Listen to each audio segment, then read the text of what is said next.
सुमित्रा खूब अंधेरे में जंगल में एक पतली सी पगडंडी पर चले जा रही थी। उसके चारों तरफ मौत का सन्नाटा पसरा हुआ था। सुमित्रा की सांसें गर्म थी और उसके आसपास का इलाका लाश की तरह ठंडा।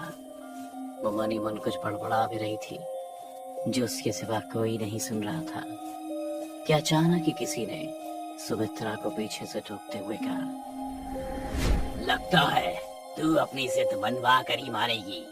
कितनी बार कहा है तुझे, जो तू चाहती है वो मैं तुझे नहीं दे सकता। फिर हर अमावस को क्यों मेरे पास चली आती है? आवाज सुन सुमित्रा की सांसें अब शांत हो गईं। शायद वो इस आवाज को पहचानती थी और इस आवाज के पीछे छिपे चेहरे को भी। अब सुमित्रा का डर हवा हो चुका था। उसने तुरंत ही पीछे मुड़कर देखा तो एक अघोरी बरगद के पेड़ से उल्टा लटका हुआ अपनी साधना में लीन था और बुदबुदाते हुए किन्हीं मंत्रों का उच्चारण कर रहा था। अघोरी बाबा, आप भी तो मेरी बात मानने को तैयार नहीं होते। आपके लिए तो कितना छोटा सा काम ही है, जिसके लिए मैं पिछले 12 अमावस्या से आपके पास आ रही हूँ और आज 13वीं है। कम से कम आज तो मुझे खाली हाथ मत भेजिए। सुमित्रा की बात सुन अघोरी बाबा ने अपनी आंखें खोल ली, जिसे देख सुमित्रा कांपने लगी थी, क्योंकि अघोरी बाबा की आंखें थी ही नहीं, बस आंखों की जगह गहरे गड्ढे थे। पर फिर भी अघोरी बाबा को सब कुछ साफ साफ दिखाई देता था। सुमित्रा भी अपनी जिद के आगे अड़ चुकी थी। उसे डर तो लग रहा था, पर सुमित्रा ने अपने कदम पीछे नहीं किए। अघोरी भी अब सुमित्रा के सामने कहाँ खड़ा हुआ था। पर क्यों चाहती है तू ये सब? क्या हासिल होगा तुझे हम में से एक बनकर? मेरी तरह संसार का सुख छोड़कर जंगलों में भटकना होगा। कोई नहीं होगा तेरे आगे पीछे, तेरे से पूछने वाला, तुझे कुछ बताने वाला। सब कुछ त्यागना होगा तुझे, यहाँ तक कि शारीरिक सुख भी। अघोरी बाबा की बात सुन सुमित्रा के चेहरे पर हल्की सी मुस्कान छलक आई थी। उसने तुरंत ही बिना सोचे समझे अघोरी से कहा, बाबा, मुझे ये सब मंजूर है। बस आप मुझे अपनी दासी बना लो। मुझे अघोरी बनना है और मैं जानती हूँ आप मुझे अघोरी बना सकते हैं। सुमित्रा की जिद के आगे अघोरी की एक नहीं चली। अघोरी ने भी एक लंबी सांस लेते हुए सुमित्रा से कहा, एक शर्त पर तुम्हें मुझे वो सब कुछ सच सच बताना होगा कि आखिर ऐसा क्या हुआ था तुम्हारे साथ और किस बदले की आग में दिन रात जल रही हो। अघोरी की शर्त सुन सुमित्रा की आंखें नम हो गईं, जैसे उसे अपने बदतर कल की झलकियां दिखाई देने लगी हो। बाबा, मैं वैश्या हूँ। अपने जिस्म को बेचकर पैसे कमाती हूँ। ना माँ रही और ना बाप। ले देकर एक अधेड़ उम्र के आदमी बलवंत ने मुझसे शादी का वादा किया। सारे सुख भोगे और जब मन भर गया तो कुछ कागज के टुकड़ों के लिए मुझे बंगाल के सोनाकाची में बेचकर भाग गया। पहले कुछ दिन तो मैंने उनकी बातें मानने से साफ इनकार कर दिया, पर कहते हैं ना, मरना तभी होता है जब मौत आती है। और मुझे तो हर रात इतना मारा जाता था कि मौत ने भी मुझे अपनाने से इनकार कर दिया था। फिर हालात और भूख के आगे मुझे झुकना पड़ा। मैंने वो जिंदगी अपना ली। रोज रात को चादर की तरह बिछना। अजीब अजीब से लोग आते थे और उनकी शक्लों में मुझे उस बलवंत का ही चेहरा दिखाई देता था, जिन्हें सिर्फ मेरा नंगा जिस्म ही दिखता था, मेरा दिल या मेरा मन नहीं। ऐसे ही जिंदगी बिस्तर पर बिछी चादर की तरह गुजर रही थी कि फिर एक रात को वो आया, मेरी उजाड़ और बर्बाद हुई दुनिया में अपनी खुशबू लेकर। ये कहते हुए सुमित्रा की आंखें चमक उठी थी। उसे कोई अपना याद आया। कौन आया था सुमित्रा? किसकी बात कर रही हो तुम? इस पर सुमित्रा ने मुस्कुराते हुए अघोरी से कहा,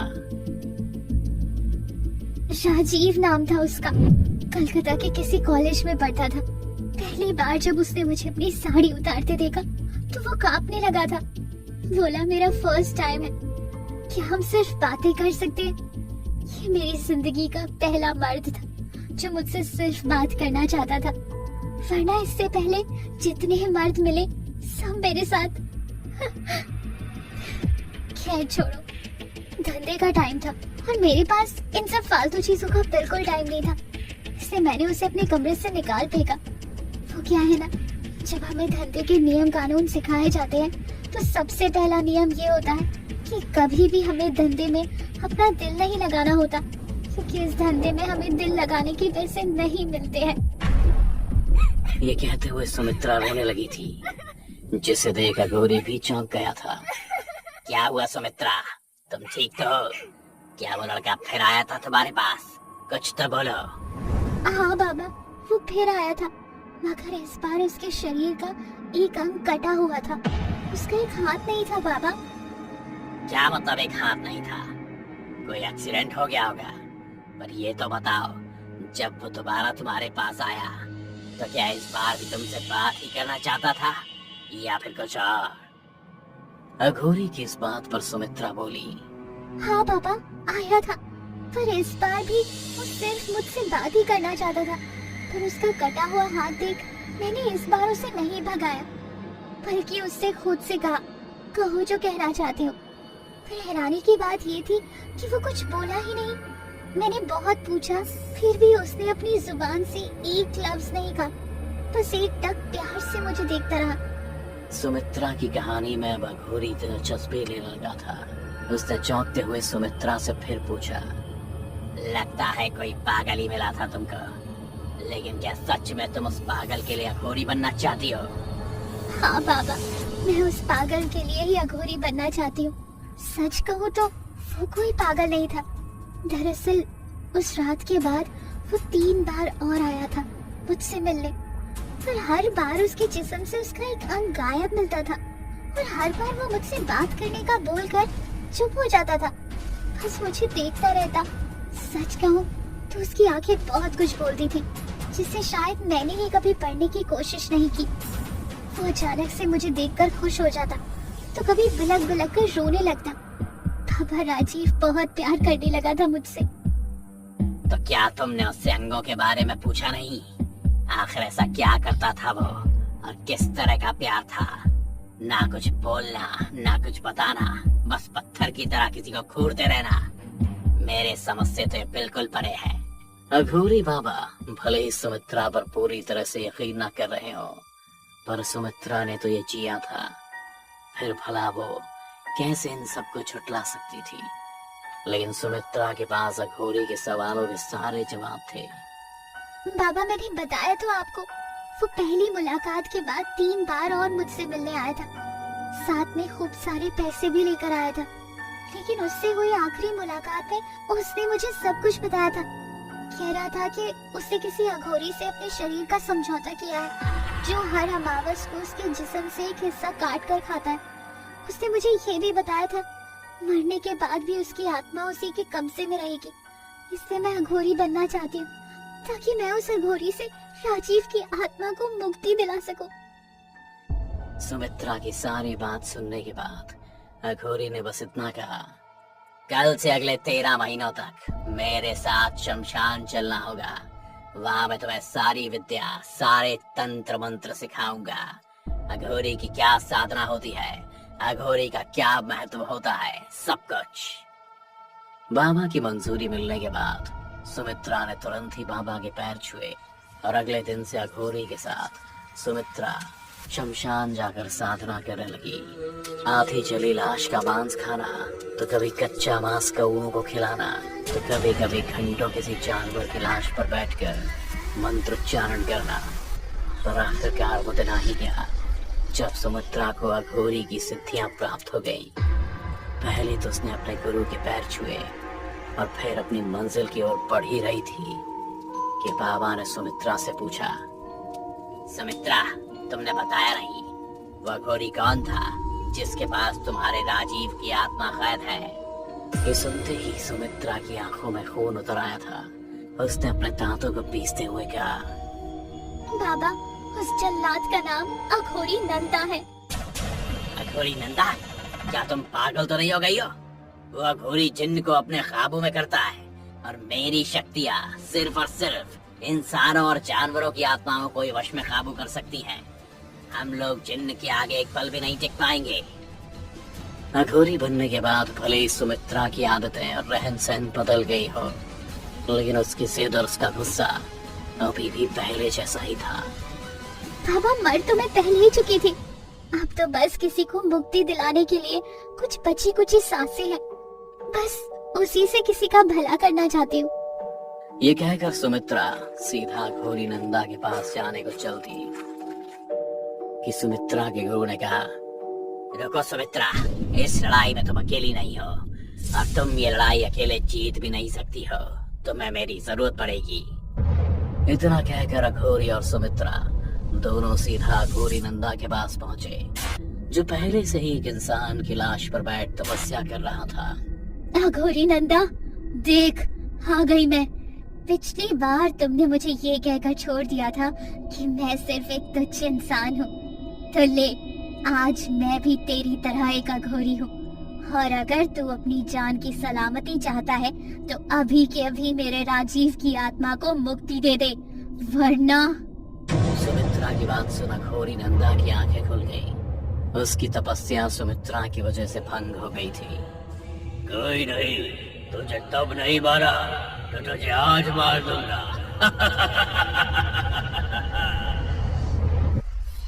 ये कहते हुए अघोरी नंदा लाश पर से उठ गया और कुछ मंत्र पढ़ता हुआ लाश की तरफ देखते ही लाश की आंखें खुल गई और वो सीधा सुमित्रा और अघोरी को मारने ही चल दिया।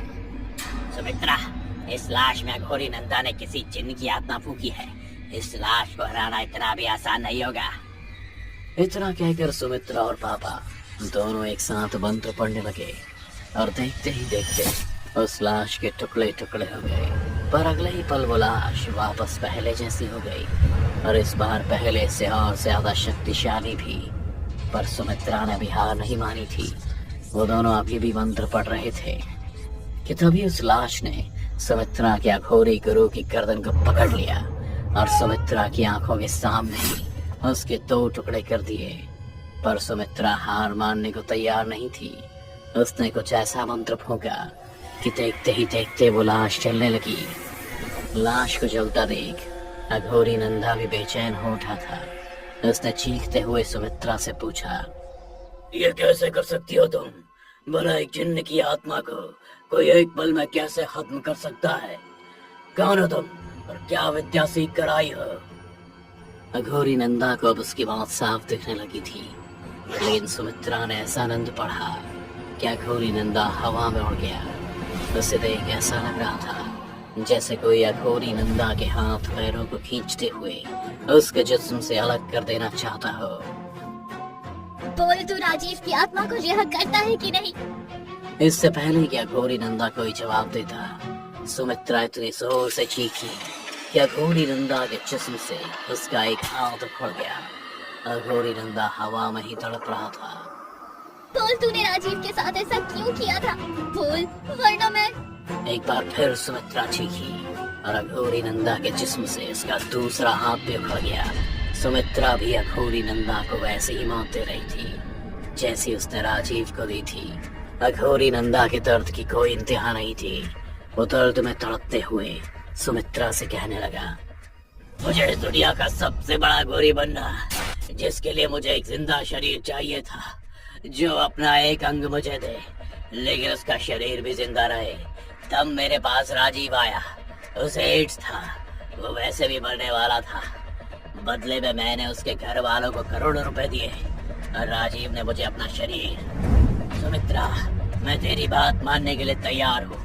ले, मैं भी तेरे राजीव की आत्मा को मुक्ति देता हूँ, बस तू मुझे जिंदा छोड़ दे। इतना कहकर अघोरी नंदा कुछ मंत्र पढ़ता है, जिससे अगले ही पल राजीव की आत्मा अघोरी नंदा के अंदर से निकलकर सुमित्रा के सामने आ खड़ी हुई। राजीव को देखकर सुमित्रा की आंखों में आंसू आ गए थे। सुमित्रा ने फिर राजीव की आत्मा को तुरंत गले से लगा लिया। सुमित्रा ने राजीव की आत्मा से बस इतना कहा, राजीव, तुम मेरा सच्चा प्यार हो। और फिर कुछ मंत्र पढ़े, जिससे राजीव की आत्मा सुमित्रा में ही समा गई। सुमित्रा का आधा चेहरा राजीव का हो गया था। बहुत दिनों बाद सुमित्रा के चेहरे पर हंसी थी। वो खुशी खुशी शमशान घाट से निकल गई और अघोरी अकेला ही शमशान में चीखता रहा। और अगले ही पल अघोरी नंदा का शरीर एकदम से फट पड़ा। सुमित्रा ने अपना बदला ले लिया था। आखिरकार एक वैश्या को भी अपना प्यार मिल गया था।